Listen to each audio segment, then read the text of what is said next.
ማለት አላውቅም። ክፍሌ ድረስ መጥቶ ከዊልቸር ላይ ተነስቼ እንድራመድ አዘዘኝ።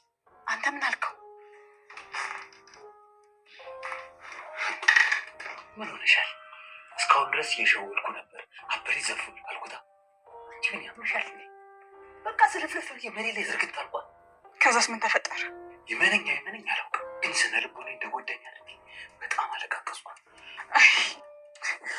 መከራቸው ያለቀ የተባለ ሰዎች። ቆይ ደግሞ ይህንን በምን አወቀ?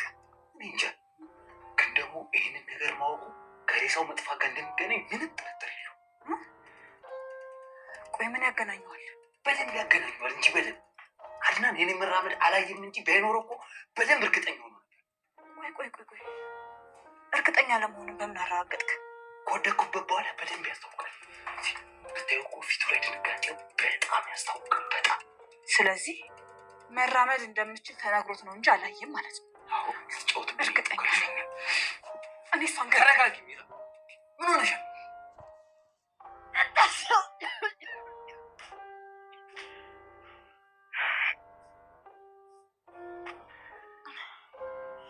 ይሄ ነገር በጣም የሸተተ ነው። ዛሬ ዘና እንወጣለን። እንዴት አድርገን? ሰማይ ዋጠን ምድር ቀደንም ቢሆን ዛሬ ከዚህ ቤት ነው። ሰሞኑን አፍላ ፍቅር ላይ ነው መሰለኝ። ምን ማለት ነው ደግሞ? እንደማይ ከሆነ ምግብ አይበላልህም፣ እንቅልፍ አይተኛልህም፣ ብዙ ነገሮች። ይሄ ደግሞ የአፍላ ፍቅር ምልክቶች ናቸው። ፍቅር ይዞ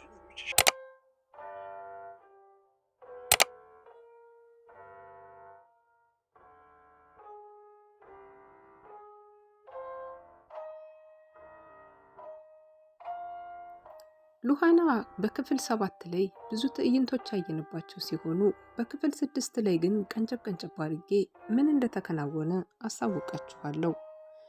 ሳራ የቤት ሰራተኛ ስትሆን በአሁኑ ሰዓት ሳራ እነ ሮቤልና እንዲሁም ደግሞ አድናን ቤት ነበረ ተቀጥራ የምትሰራው። በአሁኑ ሰዓት ላይ ሳራ ህይወቷ አልፏል፣ የለችም። ምክንያቱም ደግሞ ሮቤል ነው ለዚህ ሁሉ የዳረጋት ማለት ነው።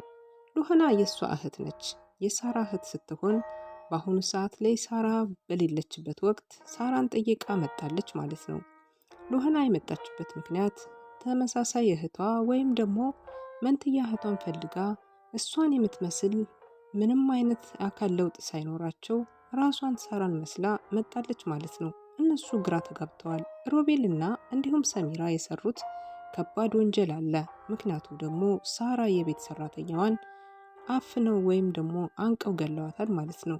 ለሁለት ባልና ሚስት ወይም ደግሞ እንዲሁም የወንድሙን ሚስት የሚያማግጠው ሮቤል በአሁኑ ሰዓት አካል ጉዳተኛ ነኝ ብሎ ከወንበር ላይ አይነሳም። ምክንያቱም የራሱ እቅድና አላማ ያለው ሰው ስለሆነ ያንን እቅድና አላማውን ለማሳካት በወንድሙ ቤት ሆኖ አካል ጉዳተኛ መስሎ በዊልቸር እየተንቀሳቀሰ እናየዋለን። በአሁኑ ሰዓት ላይ ይሄን አይነት ድርጊቱን ማድረጉን ወንድሙ አድናን ምንም አይነት ነገር የምንም አያውቅም።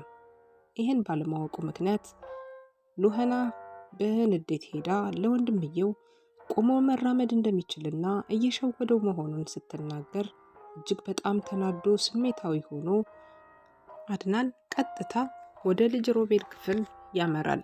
ሮቤል ክፍል እንደሄደ ምንም አይነት ነገር እንዳልተፈጠረ በማስመሰል ሂደት ውስጥ ተቀምጧል። ከወንበሩ ላይ እንደተቀመጠ እንዴት እንደዚህ ታደርጋለህ? ምን ለማድረግ እየሞከርክ ነው? በማለት ጮሆ በወንድሙ ላይ ሲናገረው አድናን ታይቶበት የማያውቅ መጥፎ ስሜቶችን አጋርጦት ነበረ። ምክንያቱም ደግሞ ሮቤል በዚህ አይነት መንገድ ምንም ነገር አልጠበቀም። እስከ ዘላለሙ ድረስ እኔ እስከ ማብራራው ይሄንን ጥያቄን መልስ እስከማገኘለት ድረስ በወንበር ላይ ቁጭ ብዬ ወይም ደግሞ በዊልቸር ተቀምጬ ነው ወንድሜንም ሆነ ሌሎችን ሰዎች ማሳመን በማለት እንግዲህ ከሰሚራ ጋራ የተመሳጠሩት ሚስጥር በአሁኑ ሰዓት ላይ በይፋ የወጣባቸው ይመስላል። ሉሃና ሁሉንም ነገር አውቃለች።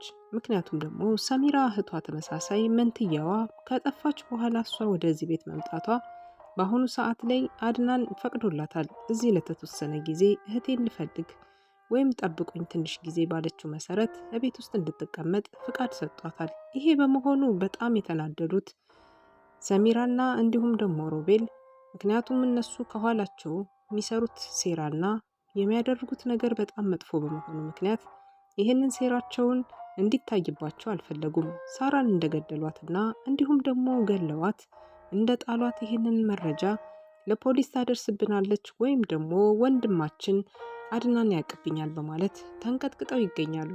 በአሁኑ ሰዓት ላይ ይችን ምስኪን ልጅ ምንም እንዳላደረገቻቸው ወይም ደግሞ የት እንዳለች እንኳን ምንም አይነት ፍንጭ ያልተናገሩት ሁለቱ ሴረኞች በአሁኑ ሰዓት ላይ ከባድ ችግር ውስጥ የወደቁ ይመስላሉ። ምክንያቱም ሉከና የምትተኛ አይደለችም። እህቴን ሳላገኝ ዝም አልልም፣ የእህቴ ደም ይፋረደኝ እያለች ትገኛለች። በተለይ ደግሞ ሲም ካርዱን ከሱ ክፍል ገብታ ካገኘችው በኋላ ሮቤልን መጠራጠርና እንዲሁም ሮቤል ላይ ያላትን እምነት ሸርሽሮባታል ማለት ነው። ሮቤል በጣም ትጠረጥረዋለች። መጥፎ ሰውና በጣም መጥፎ ሰው መሆኑን ደጋግማ ትናገራለች። በተለይ ደግሞ እህቷ ሳራ መንትያዬ ናት ያለችት ሳራ በነበረች የቤት ሰራተኛ ሰዓት ላይ እየደወለች የምትነግራት አንዳንድ ታሪኮች ይኖራሉ። ምክንያቱም ደግሞ እቺ አሁን ላይ ሉህና እቤታቸው መጣ እነሱን ለማወቅ ቀላል ነው የሆነላት ሁሉም ነገር። ምንም አይነት ስለነሱ ማብራሪያ አልጠየቀችም። ምክንያቱም ደግሞ ስለ አድናን ብቻን ያልነገረችኝ እንጂ ሁላችሁም መጥፎች እንደሆናችሁ ነግራኛለች እያለቻት ነበረ።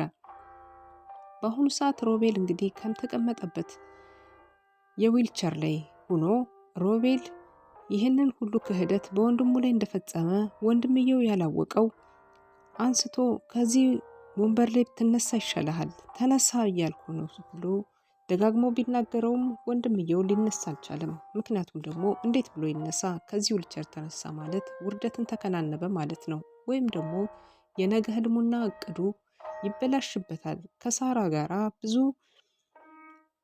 ያደረጉት መጥፎ ነገሮችን ያየችባቸውን ሳራ በአሁኑ ሰዓት ላይ አስወግደናታል ብሎ የሚያምነው ሮቤል በአሁኑ ሰዓት ላይ ከባድ ችግሮችን እያስተናገደ ይገኛል። ከዛ ወንበር ላይም ገፍትሮ ይጥለዋል። ያነሳና ወደዛ ሲወረውረው ምንም አይነት አካል ጉዳተኛ በመምሰል መነሳት እንዳቃተው መስሎ ስቅስቅ ብሎ እያለቀሰ ወንድሙን ሲወቅሰው እጅግ በጣም ተደናግጦ አድናን ታይቶበት የማይታወቀውን ስሜቱን ረገብ አድርጎ እኔ እኮ ወንድሜ ሰምቼ ነው በስሜ ነው እኮ እንዴት እንደዚህ በቃ ለእንዴት ሰማሁ ይሄንን ነገር ለምን ሳትነግረኝ? ወንበር መቀመጥህ እኮ ሁልጊዜ አሳዝኖኝ ነው፣ ቁመህ ስትሄድ እኮ አይታሃለች በማለት እንግዲህ ሉህና እንዳየችውና ይህንን ነገር ወሬ እንዳቃጠረችለት እየነገረው ነበር ለሮቤል ማለት ነው።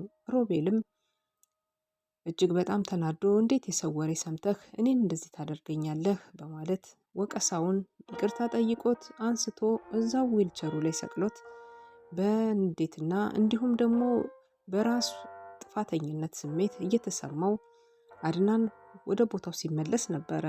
ወዲያውኑ እንግዲህ የሮቤል ፍቅረኛ ወይም ደግሞ አሁን ላይ የአድናን ባለቤት የሆነችው ሰሚራ ለሁለት ወንድማማቾች መካከል ላይ አብራ ከመሃል ትኖራለች ማለት ነው።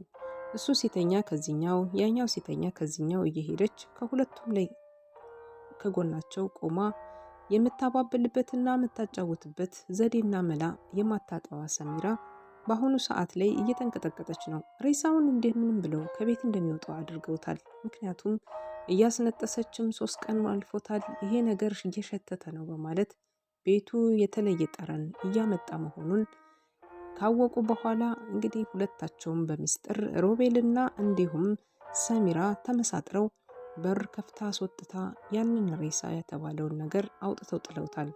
ከተጣለበት ቦታ መጥፋቱን ሬሳውን ሰምተዋል። እሱ በጠፋ ማግስት ደግሞ ሉህና መምጣቷና ከቤት ውስጥ ላይ ነገሮቹ መበላሸታቸውን እንዲሁም ደግሞ የአድናን በአሁኑ ሰዓት ሉህናን ወደ ፍቅር ግንኙነት የቀየረ ሀሳብ የመሰለ ደስታ ቢጤና የፊቱ ፈገግታ የሚታይበትን ነገር ባህሪው መቀየሩን እየታየ መጥቷል። ወዴት ያመራ ይሆን?